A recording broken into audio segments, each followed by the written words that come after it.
Welcome, party people, to the Sex, Drugs and Rock and Roll show. And we've got a little over an hour at our disposal this afternoon, which in my opinion is not long enough for sex, drugs or rock and roll, but we'll endeavour to muddle through it as best we can. I need to stay on mic. For those of you who don't know me, my name's Gabe Buckley. I'm the National President of the Liberal Democratic Party. In my spare time, I'm also the frontman for Brisbane-based cowboy rock band The Whiskey Protocol. I'm a bona fide bong-smoking hippie, and I have also had sex on 3 verified occasions. Joining me on the dance floor today, I have some wonderful people here. Firstly, we have Australia's favourite sexpert, former CEO of the Eros Foundation, founder and leader of the Australian Sex Party, and member of the Victorian Legislative Council for the Northern Metropolitan Region, Fiona Patten. The doctor is in the house, Dr. Tregoning, founder and director of Unharm, which is a not-for-profit advocacy organisation which aims to bring about a social movement for drug law reform in Australia. Will comes to us from a research background and probably has a better understanding of the wider-ranging implications of drug policy than anybody else here. And lastly, we have the very rock and roll Tyson coming from a DJ background, which saw him play festivals such as Big Day Out, Harvest and Parklife, currently producing and programming the venerable ABC music program Rage, and is the chairman of the Keep Sydney, or campaign manager for the Keep Sydney Open Coalition, which is advocating the lockout laws. So, sex, drugs and rock and roll. Doesn't that just roll off the tongue nicely? It's the Huey, Dewey and Louie of youthful rebellion, all the stuff that your parents didn't want you getting up to, wrapped up in one gorgeous little fragment of the English language. So what I'd like to do today is to give each of my lovely panellists here a few minutes to introduce themselves more fully, maybe tell a few war stories from the front lines in their respective fields, and then throw the floor open for very short speeches disguised as questions.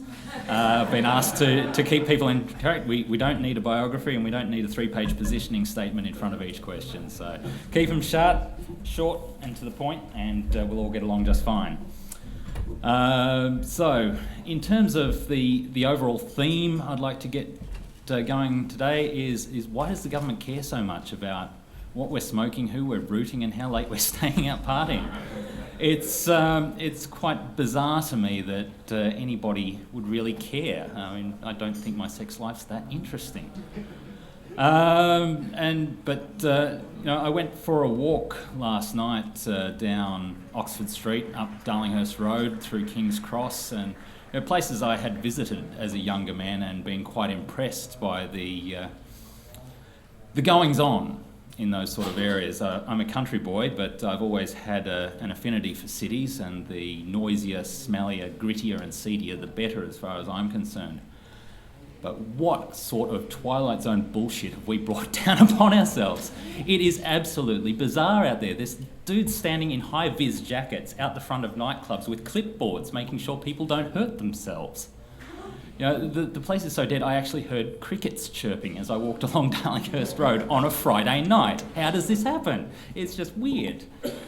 It's not just affecting people who are living on the fringes of society, rock and roll musicians and drug takers and those sort of... It's affecting a lot of people who just work in places where those people tend to congregate. So it's having a real impact, both social and economical. And why? What is the aim? Why are we doing this to ourselves? Because, as you know, we elect the people that do this to us. Why are we doing it? With that in mind, I'll hand over to Fiona, if you'd like to come up and tell us something we don't know about yourself. Okay, something you don't know about me. I have to say, my maiden speech, I probably shared a little bit too much. But when I first ran for election, which was, many people may not know, was in 1992, before I set up the Eros Association. And I ran with a fellow who set up the No Self Government Party. This was in the ACT. He was going to abolish self-government if he was elected. Anyway, he was elected 3 times. He became the Minister for Transport, still under the No Self-Government party. And as the Minister for Transport, was busted for drink driving 3 times. So, and the other person I ran with on this sort of independent ticket was a Buddhist monk. So we became known as the drunk, the monk and the spunk. I wasn't the drunk. Or the monk. But that was sort of my first foray into politics and looking at it. And I have to say, looking at sex, drugs and rock and roll, seriously, that was actually what we were going to call our party. When we were talking about how to, what to name the Australian Sex Party, yes, sex, drugs and rock and roll was actually one of the campaigns, and it was my campaign for the seat of Melbourne when we ran in a by-election down in Melbourne. It was sex, drugs and rock and roll. And that does kind of encapsulate a lot of what the sex party is about. But in the short time, I'm here to talk about sex, not how I like drugs and or why I like partying late at night.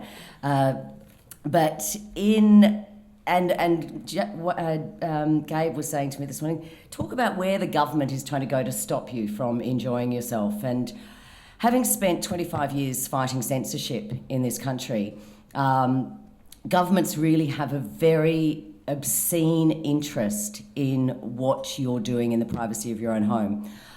They really do want to be looking in your windows and opening those lace curtains. So please always do it with the lights out, and they would prefer that you didn't have a mirror, just in case you might see something. But just when Gabe was mentioning Oxford Street, it just reminded me that 3 years ago, a man was sent to jail for selling an adult film to an adult from an adult shop in Oxford Street. So it is still illegal to sell an X-rated film in New South Wales, in fact in every state in Australia with the exception of the ACT and the Northern Territory. Of course we don't sell many these days. There's a thing called the internet. But they still maintain the ban on the sale of X-rated films. They also maintain the ban on the making of X-rated films. So it's quite legal to photograph yourself having sex or photograph somebody else having sex, as long as you've got their permission to do that. But you can't film them. So you can take still images, not moving images. I know that makes a lot of sense, and again, we have the internet. But this is legislation that still exists in Australia today, and I know I see David Leinhelm in the audience here, and David's been doing some great work with his fun committee, as I like to call it. I think it's or nanny state committee. But prior to David being elected, there has been numerous committees and inquiries into porn, into billboards, into can people wear underwear? Can you advertise underwear on a billboard? What should we do about porn on the internet? And we actually we won an award for our response to porn on the internet. Many of you know. Does people remember Senator Alston, Communications Minister? He won a very special award. He won the Global Village Idiot Award.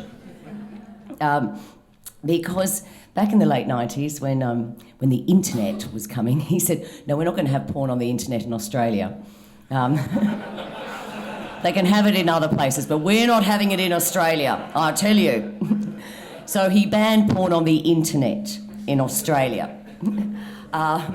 Which meant that, and the ban on porn on the internet in Australia still exists. I bet you didn't know, did you? It's a well-kept piece of secret legislation. But the ban goes this way. An Australian internet service provider cannot host adult material in here. We have to host offshore. So when the Global Village Idiot banned porn on the internet in Australia, that took about 7 minutes, I think, for most adult companies to move it offshore. They then, so that law still exists. They then there's the turkey slap law, which was a John Howard piece of legislation, and it was Senator Coonan was the then communications minister. And John Howard, apparently, I'm not sure, because I didn't think he stayed up that late, but he was watching Big Brother Uncut on the internet and saw a turkey slap, or a so-called turkey slap, which, so he wanted to ban the turkey slap. Actually, a lot of people want to ban the turkey slap. Not me. I'm okay with it, Sometimes gives you a bit of a break, But, so, anyway, he set up the online content legislation. And this was actually going to ban Australians from uploading pornography onto the internet. All seemed very clever at the time. It was only when we actually pointed out to them that magazines like Penthouse, if they were to be loaded up online, would then become illegal under this piece of legislation. So they went, right, no, we didn't really mean to do that. And again, we sort of indicated that we would campaign rather heavily against the Howard government if they were to do something quite so stupid. So again, what they did is they said, you can't upload pornography from Australia onto a server in Australia. As long as you're uploading it onto a server offshore, it's okay. So again, you didn't know, but it's illegal to upload porn from Australia. Jasmine.com, which has a wide number of Australian performers, doesn't know that either. So then one of the other committees, I can't remember who the fabulous member of Parliament was, I might actually have it written down somewhere, who set up another committee to look at how do we stop people from watching porn. Guy Barnett, I think it was. Senator, good on Senator. Is he still there, David? No. Shame, really. So Senator Barnett also wanted to see how we could stop filthy images. You people watching, reading, buying filthy images. I've got 5 minutes. So he set up an inquiry trying to find out how we were getting these filthy images, ignoring the internet. So he decided to make it illegal to import filthy images. This led to lots of fun. I was still at Eros at this time, and I was so I would actually have to go down to customs, where customs officials would look at containers of porn. And I kid you not, I was there one day and they actually had a magnifying glass looking at a magazine to decide whether this little black and white ad in this magazine was filthy. They weren't sure. I think it said something like Farmyard Friends. But you guys got really filthy minds, because it wasn't that. So then when they said, okay, well, they're trying to stop the porn, so every single container of porn would be stopped. Customs would spend hours of fun looking at porn, viewing DVDs, deciding whether you Australians should be allowed to see it, forgetting that we had the internet. But anyway, they went so far as that next time you come into Australia, check out the incoming passenger card. Are you carrying any illegal drugs? Are you carrying any illegal weapons? Are you carrying any pornography? It actually says that. And for the first sort of 500,000 of the incoming passenger cards, it actually said, are you carrying pornography? So if any of you left, if anyone had some nice fun images on your laptop, you were supposed to declare them at customs when you arrived back into Australia. They then realised that this was probably a little bit silly, so they changed it to, are you carrying any illegal pornography? Now, in Australia, the X classification it doesn't ban turkey slapping, but it bans most other sexual behaviour except for fairly strict missionary position. You're not allowed to say fuck you in an X-rated film. You can, of course, say fuck me. But you must say please. So our X classification is actually very strict. But now we have, are you carrying any illegal pornography? I had a lot of fun last year when I came in via Brisbane Airport and decided to test this with the poor man who I'm sure had never seen a picture of a naked woman standing next to a fully clothed woman. He was so embarrassed, and we went through. I took great delight in embarrassing him further and trying to get him to watch the DVD with me. But he insisted that he could tell from the pictures on the cover that it was fine. And I'll just finish with a story I just heard yesterday. I'm up at Sexpo, and we're putting some ads up for Sexpo in Melbourne coming up. Yarra Trams has just refused an ad. Now, this ad, it says Sexpo. It says the date when Sexpo's on, and it says, it's got two images. It's got a man and a woman with virtual reality goggles on. Why do you think that's banned? Yarra Trams came back and said, we think they might be watching porn. I kid you not. They said, it looks like they might be watching porn, so we're going to ban the ad on the tram. Anyway, I look forward to talking more about sex and drugs and rock and roll. Thank you.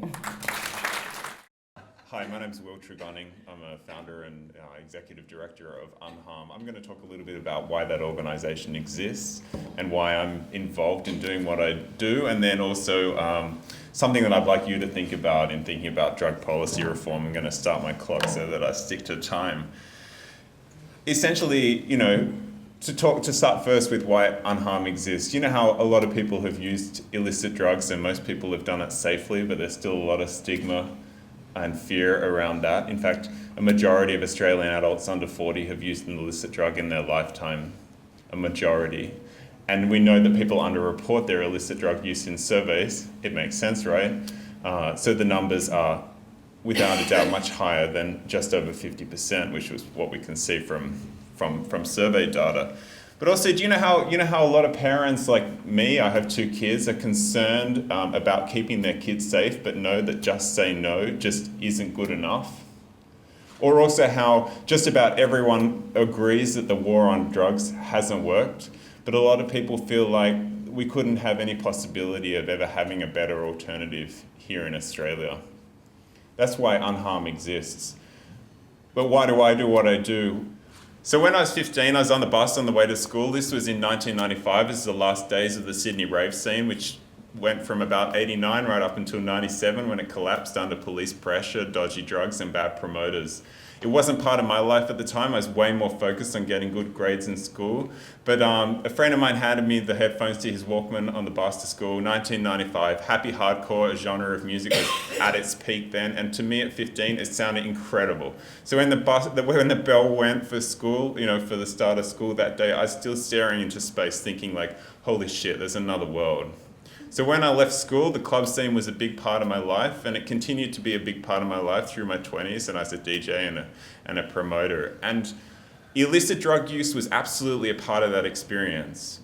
And I had some of the best times of my life using drugs like MDMA and cannabis in clubs, without ever thinking that this was something that was an entirely risk-free thing to do. In fact, I had a friend who had an anxiety condition and an addiction to benzodiazepines, and he had a bad habit of wigging out on pills. For those who don't know what wigging out on pills means, it means like, where the fuck has he gone kind of thing. You're in the club and all of a sudden your friend has to go to hospital. I think for me, like with a lot of people who have used illicit drugs, the pleasures are never completely remote from an awareness that what you're doing isn't a wholly and completely safe thing to do. As I came to the end of that part of my life, illicit drug use is primarily concentrated in people's early 20s, and that was a pattern. I mean, I still consume cannabis and wouldn't definitely say no to MDMA, but it's certainly not a part of my regular experience right now.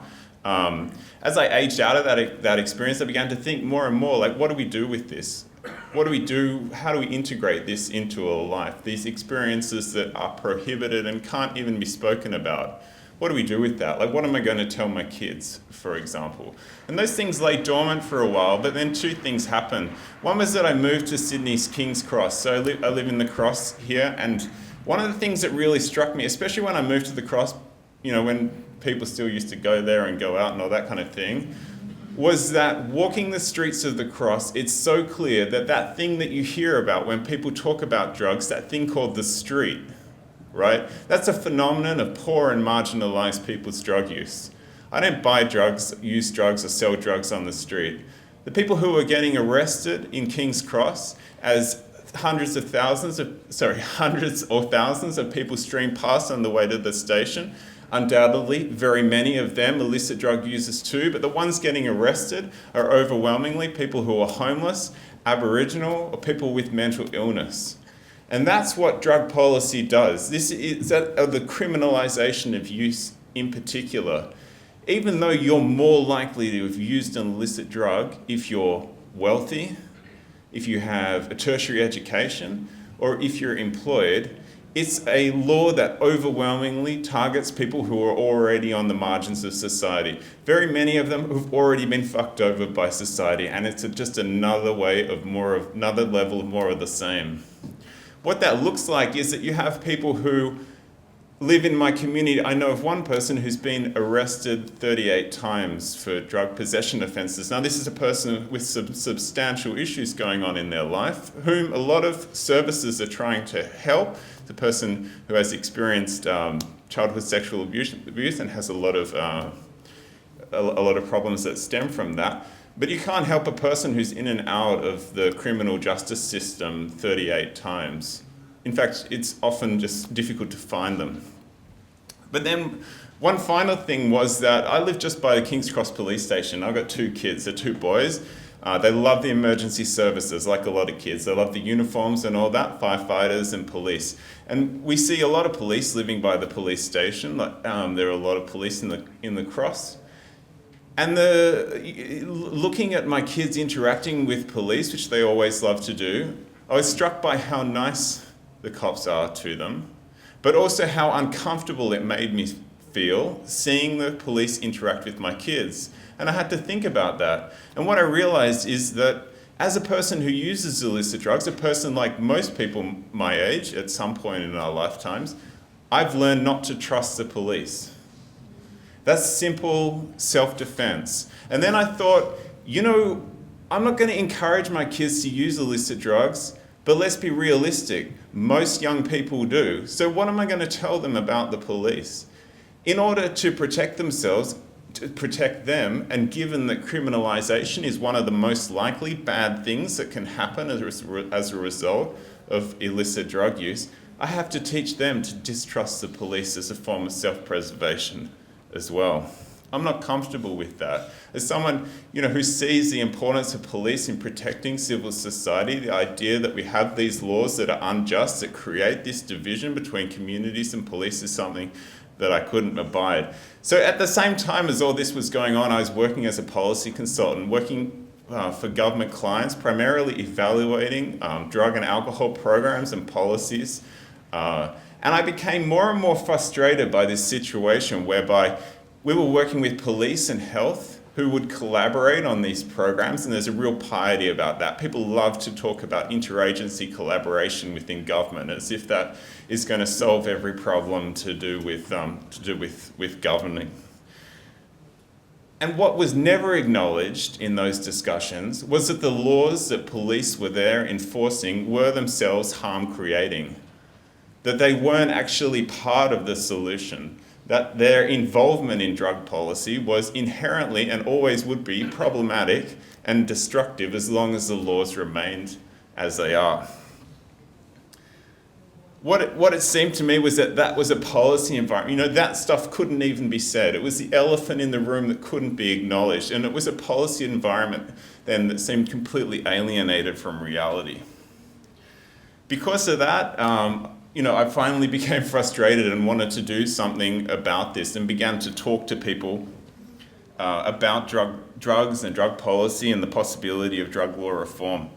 In particular, I talked with a friend of mine, Lisa Pryor, who wrote a book called A Small Book About Drugs. And what she had talked about in that was that, illicit drug use is a majority experience among young adults in Australia. But because there is such a silence around the reality of that, it's held up the possibility of reform. Because the relatively privileged people who are in fact more likely to be using drugs are also the people who don't have such a stake in making a difference, because we have private spaces to hide behind, expensive barristers who can bail us out of jail, etc. So, even at that point, even then when I began to do work in drug policy, I still made one big mistake. And that was even though I'd worked as a communications consultant, I thought that I could be a drug policy advocate who just talked about the facts, who just shone a light on the failures of where drug policy was at right now, and that I wouldn't ever have to talk about my own experience as an illicit drug user. And that crumbled. It cracked in an interview that I did, where the journalist asked me about my own illicit drug use. And at that point, I hadn't even thought that someone might ever ask me that. In retrospect, it's ridiculous, but, that was, we do these things sometime. And in fact, you can watch that video, it's still online. There is this moment where that belief kind of shattered. And what I realized at that point was that if we're going to build a powerful movement for drug law reform in Australia, it can only happen if we can actually mobilize people who use drugs into the movement. And that can only happen itself if we destigmatize illicit drug use by being open about the reality, about my own illicit drug use, and to use that as part of the movement, not a secret. There are so many experts in Australia right now who talk about drug policy and will pretend that they have never used illicit drugs. We can't, what we end up with that is this very small expert-led movement that I believe can't ever mobilize enough power to actually make change. Very briefly, because I don't really have much time left, I just want to talk about one particular issue. So, as you might have, I didn't see that sign, but I assume it means get a move on. Okay, 2 minutes. You might have heard the expression, the arc of history bends towards justice, and we can see that on this issue it's beginning to bend. It's maybe not bending fast enough, but we might be closer than we think. And one particular issue is the criminalisation of drug use. One thing I believe is that drug use should not be a crime. Now that might sound radical, but if you're an Australian right now who believes that drug use should not be a crime, then you're in the majority. You're also supported, as I'm sure people here would know, by such crazy hippies as Milton Friedman, the editorial team of The Economist and the Cato Institute, as well as a whole raft of other prestigious international organisations that is constantly growing. It's also something that John Howard implicitly supported in setting up a national framework for drug diversion, with the idea being that there's no place in the justice system for people who are caught committing drug consumer offences, and they're best diverted out of that system. So he set up the National Drug Diversion Framework about 15 years ago.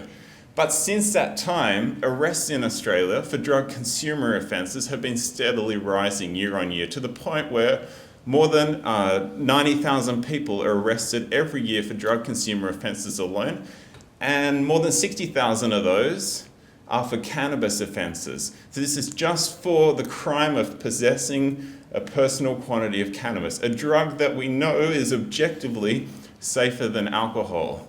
It makes absolutely no sense. And one place where we've acknowledged it makes no sense is in the Australian National Drug Strategy.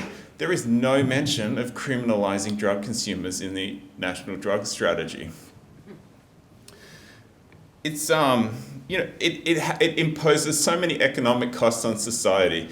It is expensive to enforce. It undermines people's capacity to get particular kinds of training and employment opportunities. It disrupts people's families and makes it more difficult for families to take care of one another. It's kind of like zombie policy, It's dead. It's not buried yet, and it's still running around making more corpses. I should go. If anyone wants to ask about the drug detection program in New South Wales during the questions, you'd be very welcome. That is something that we're campaigning on. An issue where the problems around criminalisation of drug use become incredibly acute because there's a program that not only fails on its own terms but is actually also harm creating. I'll wrap up there. I look forward to the questions. Thanks for your time. It's great to be here. That's all right. While you do that, I'll just relate. It's very interesting. Will brought up the comparison between cannabis and alcohol. In addition to being a sometime cannabis user, I'm also a recovering alcoholic. So it's quite bizarre to me that this drug, on one hand, that's never killed anybody, doesn't cause me to go into rages or and really doesn't cause much harm in society at all, is illegal, while alcohol's part of our cherished national psyche. So to move off sex and drugs and into rock and roll, let's bring Tyson Coe up. Rock and roll. Okay, all right. Well, just a quick introduction. So my name's Tyson Coe and I'm the campaign manager of Keep Sydney Open. It's something which I've been doing for about a year solidly. Now, the Keep Sydney Open campaign was formed before I got involved, and it was started as a response to the lockouts back when they were just a suggestion, and it was started by people in the music industry because they knew that that particular industry would be really badly affected because a lot of live music venues exist within the lockout zone, which when you think about it, doesn't really make a lot of sense. I mean, like Sydney's a place of 4 million people want to go out, people want to dance, they want to see bands, and the places which are traditionally set up to be able to handle an influx of people, the LACs are large enough, the venues are big enough, the patron management strategies are there.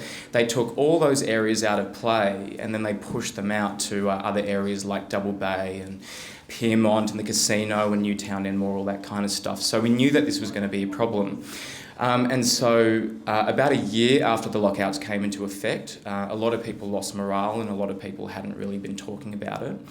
And that's pretty much when I came along and I decided to get involved because my day job is, as Gabe said earlier, is I produce Rage for the ABC. So I'm very much involved with the music industry and I'm in contact with a lot of people who are performers, both local and also overseas as well. And I just really wanted to essentially push myself and see how far I could get just being one person working on a political campaign. And I'll get to the nuts and bolts of that a little bit later. But let's go back to talking about the initial problem. So here we are. The world famous King's Cross. It brings a lot of visitors from overseas. I think it's part of Sydney's identity. If you are around Sydney nowadays, you would know that that sign is now switched off. I think they're about to perhaps change it in the near future to an eco-friendly LED sign, which is terrible. But anyway, because fluoros are great.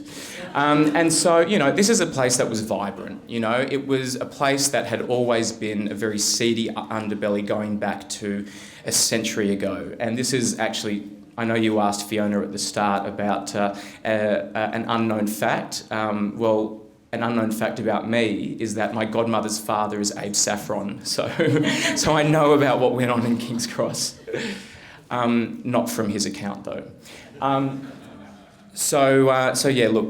King's Cross, a very vibrant place, and so you get a lot of young revellers going there, and a lot of people actually moved there because of that vibrancy. It was a place where you could go down the back streets and there would be cafes. I know before I was legal age, I used to go to this cafe called Dean's because they used to stay open until 5 or 6 a.m. And you could go there and I would meet people who were older and have eaten nachos and they used to have a fantastic Snickers thick shake there that wasn't on the menu. You had to know that they would do that. And, it was a fun place. It was a place where you could go on this kind of social adventure and meet new people and have different experiences.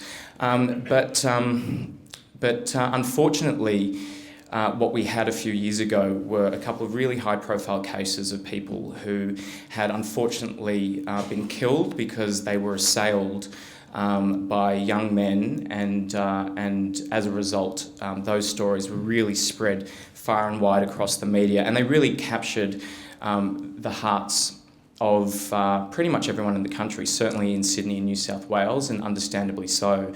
But I think what the Keep Sydney Open campaign is all about is really trying to rationalise what our response should have been. So as a campaign manager, I really try and temper my response to really try and think about everyone in the community, because I personally agree that we should have done something about King's Cross, and I think that we should have responded to those particular incidences with a better management strategy. But unfortunately, we didn't do that. We just decided to shut it down altogether. So it's all about balance, and I think it's a big problem when you try and over-politicise an issue which really is quite complex and requires some very careful problem solving. So why did we react so strongly? Well, it's because we don't really get the positive depictions of what it's like to go out. You know, a lot of people, particularly if you get a bit older in life and you start having families and maybe you move away from the central area of a city, you've really got no connection with what it's like to go out on the weekend. You know, you only hear horror stories. So this is what we see from a night out. And you would know if you're watching 7 News or you're reading a newspaper and they do any kind of story about the lockouts and going out and all that kind of stuff. These are the images that you see. So you see all the bad stuff. You never hear about any of the good stuff, which is people who are meeting future spouses, you know, people who are just dancing all night, having a good time, meeting some friends for life, you know. I mean, for me, I felt a little bit out of place in high school, and for me, when I reached legal age, going out was something that was really important, I think, to who I am today. A lot of my best friends, a lot of people that I ended up collaborating with on various work projects, all came out of the nighttime economy in Sydney. And so I think it's something that's really quite important. We don't see any of the positive things like this. People having a really good time, basically. People dancing, people laughing, people listening to music, you know. And what a lot of people really forget when it comes to the nighttime economy is that where people are dancing and they're having a good time, people are also working as well. So there's a whole ecosystem around this kind of setting. So you've got the people that are the lighting operators, you've got the sound operators, you've got the people that work in the cloakrooms, you've got the people that work behind the bars, the people that graphic design the flyers for the events, the people that work in marketing and social media. There's a lot of people who have been affected by the lockouts. And essentially, we've really cut a lot of jobs out of the economy, and we know that younger people in particular are really reliant on jobs that occur in the nighttime economy, because when you think about it, they're at uni during the day, so they have to work at nighttime, and unfortunately, as usual, it's young people that suffers when there's policy that's put forward without really any consultation.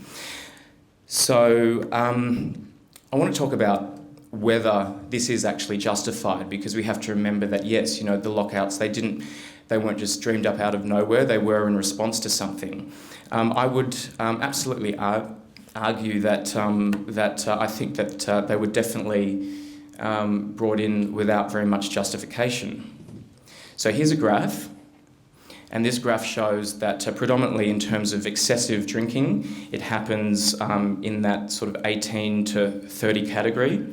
That's nothing new. So that's pretty much a constant. That's something which has gone on for the last 50, 60, probably since Captain Cook settled in Australia. So there's always going to be drinking in that younger demographic. But the thing that's really interesting is when you have a look from 2001 to 2013, particularly with that younger 18 to 30 demographic, that number's been falling for the last almost decade and a half. And when you think about it, it's quite consistent with the things that we observe. You know, there's a lot of, there's a really strong trend towards fitness at the moment, and call it a byproduct of the selfie generation, who knows? But there's, you know, certainly young people can be quite vain, but one of the upsides of that is that it means that people have more healthy lifestyles than our parents and grandparents did, who didn't really understand diet, fitness, exercise, all that kind of stuff in the same way that we do now. So those trends are changing among today's youth. In fact, young people now drink less than any other group of youth since 1963. In fact, when drinking was at its absolute peak in Australia was 1975. So I get slightly miffed when I hear all of these people who are, 70-year-old surgeons and heads of department and people in all of these, what are pretty much neo-temperance groups, arguing that we really need to crack down on youth today, when in actual fact, if they really wanted to do something about problem drinking, they probably should have done it to their own generation. So drinking is just one part of the equation. There's also violence, and a really big problem with responding to events that you read in newspapers is that it really misleads the public, because it gets people emotionally attached to a particular story, which might not necessarily really suggest a true pattern that's going on in broader society. So, for example, this graph shows that prior to the lockouts, which you can see there with the line, there was already a pretty significant downward trend that had been occurring 5, 6, 7 years beforehand. And so we were on our way to solving violence anyway. If we would have left it alone, rather than put people out of work, took away people's freedoms and liberties to be able to have a good night out, to meet with their friends, we probably would have found the answer anyway, because of the trends that I explained earlier in youth drinking. So it really is a big issue and I do think that it really is used as a tool by people that have these pre-existing agendas who want to clamp down, particularly on younger people, and to erode the freedoms and liberties of people in society. They use emotional stories like deaths that occur in pretty extraordinary circumstances to try and portray a rule, when really what it is an exception. And this happens not just in terms of this particular issue, but in a whole lot of issues as well, whether it be, security and terrorism and all that kind of stuff. We take examples and we put them in a spotlight and we use them as an excuse to take away people's freedoms. And it's a really, really big problem, because we're going to be left with not very much. So instead of trying to manage the problem and invite younger people onto our streets where they can have a good time, where we can, where they're meeting people, listening to music, all that kind of stuff, we're creating this situation, and this photo was taken at exactly the same spot. This is what goes on in King's Cross now. And, there's a lot of conspiracy theories as to whether that was done on purpose in terms of the property market, and really trying to throw some logs in the fire as far as collecting stamp duty in the area. But who knows? I'm not here to say that. But certainly you have to wonder, was this necessary? And Keep Sydney Open absolutely thinks that it wasn't, because what we had before was an issue with management. We had 27,000 people, mainly young people that were coming in from the suburbs. And don't forget, King's Cross and the CBD in Oxford Street is a very, very small geographic area that is there to service areas as far as Emu Plains, down to Waterfall, areas where there's bushland, where there's less cultural diversity, there's less population density. And essentially, we didn't manage that properly. We had a situation where around the year 2000, it was the Carr government that decided to flood the market with a whole bunch of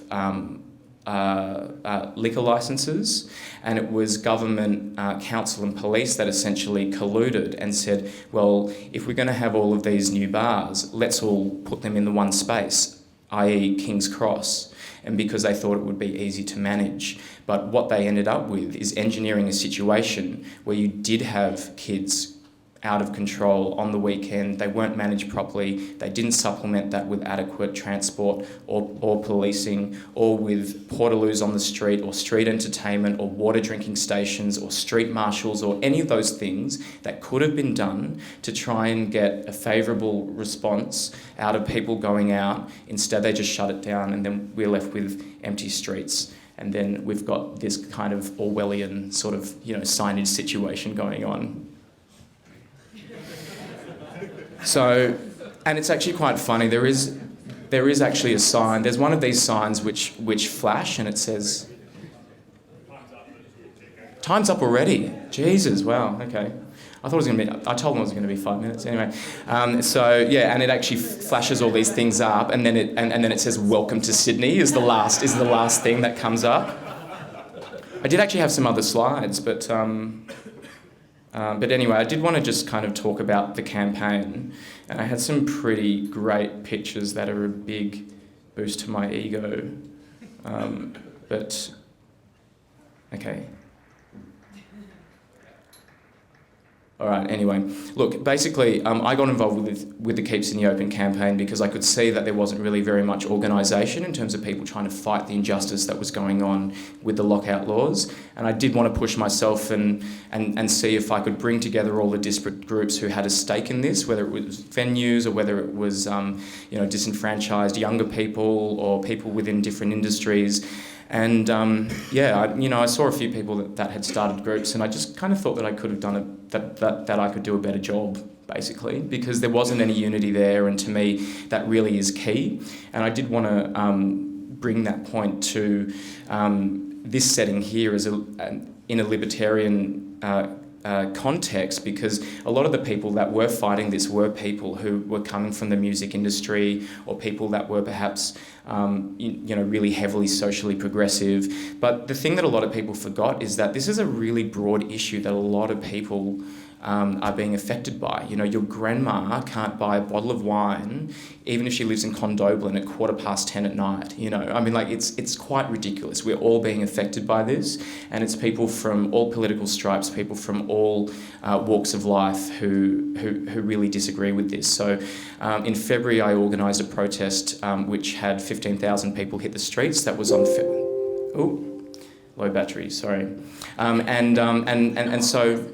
And so it brought together a lot of those different people, and I think our approach is really quite measured. We led with a banner that says, "We want smart, safe solutions for our global city." And because one of the things that I had observed with other protest movements is that they're always very quick to protest against something, and they know what they stand against, but not what they stand for. And so not just that as a general slogan, but also we put a submission into the Callanan review. So the review into the lockouts is being headed by former High Court Justice Ian Callanan, and we actually have a very succinct and detailed plan that's based on 7 points. All those things that I talked about before, like policing, transport. We're also pushing for the introduction of a nightmare, so someone whose job it is to make the nighttime economy in Sydney and New South Wales work at nighttime. I'm thinking that I am running out of time, so likewise I would welcome any questions directed towards me, particularly about deregulation. So I'll leave it there and I'll let Gabe get on with it. Cheers. Great presentations, guys. I had a question for Tyson. I was wondering if you think the vibe will ever return to King's Cross, even if you're successful in getting the lockout laws retracted or abolished. King's Cross is dead. It's gone. It's not coming back. So this is an issue that I think is really quite urgent right now, because what's diminishing in Sydney are the areas around the city where it's okay to make noise. That's the wider issue, regardless of whether there's a 1:30 a.m. lockout or not. So areas which were perhaps a bit more industrial, areas like, for example, in Marrickville and Sydenham, where there are industrial places where you can have all-night parties. A lot of those places are being, they're basically being turned into residential precincts, and we have a really horrible situation here where a resident can move into a place where a pub, which provided the service of live music for 2, 3, 4 decades, a single resident can move in nearby and complain about that pub to a point where it pretty much shuts it down because they just keep on getting noise infringement after infringement. So in terms of King's Cross, a lot of places that were pretty vibrant venues where a couple of hundred people could go and go out all night, a lot of those places have closed down since the lockouts. In the lockout zone, there's been at least 20 venues that have closed down. And so what you had up until maybe a decade or two ago was people who perhaps owned the site of a nightclub, they maybe owned the business as well, and then they would sell that site on with the business intact. But instead of maybe selling it on as a nightclub where they could only get $4-5 million for it, they're now selling it to a developer, and so they can get $15 million for it. And so a lot of places where you could make noise are now turning residential, and that's basically just completely taken King's Cross to a point where it just can't come back anymore. To me, the argument's quite simple. You want to go out very late at night and have a good time, and because someone wants to commit an act of violence, you're not allowed to. The argument's simple. So I just can't see how you guys cannot win this argument. But going back to the politics of this, one of the leading lights in this is Professor Kipri at the University of Newcastle. He's a Rechabite. He's anti-alcohol. That's their philosophy. But that's never been disclosed in any of his research work. He condemns work by people like Dr. Fox, the anthropologist. That work was commissioned by Lion Nathan. And what she said is what everyone knows. Alcohol does not make you violent. It's simple as that. It's quite interesting also the point you make about the right to have parties and whatever. In the agricultural industry, we have the similar issue. It's called the right to farm. Different sort of philosophy, but yeah, I just sort of make that point. But yeah, I just can't see how you guys can not win this argument. Thanks very much. It's very encouraging. Wilf, you mentioned that criminalisation was not mentioned in that strategy. I was wondering if that's because the government assumes it, and that's maybe why it's not mentioned, or if it's actually deliberately not mentioned. And also, I heard something about the New South Wales response to drugs and something, and if you could add more comments on that, then that'd be great. The New South Wales... Oh, the thing I said about the drugs. Yes. Thank you very much. Great question. Yeah. On the first point, look, no one's done kind of forensic historical analysis of the National Drug Strategy and the versions of that preceded it, which started in 1985. So the honest answer is I'm not sure, but I don't believe that it's not there just because they assume that everyone takes for granted that that's a good thing to do. Everything else that is done is there. So, for example, all the other enforcement tasks around attempting and failing, but attempting to control the availability of illicit substances is all part of the strategy. But there's no mention of criminalising consumers. There's no evidence that would support the inclusion of criminalising consumers, and that's why I think it's not there. We do have a national drug strategy that is allegedly evidence-based. So the thing about drug detection dogs, here is a program which was introduced first in New South Wales about 15 years ago that has overwhelmingly targeted people for drug consumer offences. More than 15,000 people are arrested every year by the program in New South Wales alone. When it was evaluated, what the New South Wales Ombudsman found was that the most common, the mean offence was possession of 1.6 grams of cannabis. So that's a few joints of cannabis, right? And that is a program that since the Ombudsman made that finding and in fact recommended that the program be ended, or recommended that government consider ending the program as the first thing they did on receiving the report. Since that time, the scale of the program has increased year on year. And I think beyond a single sentence in one press release, government never responded.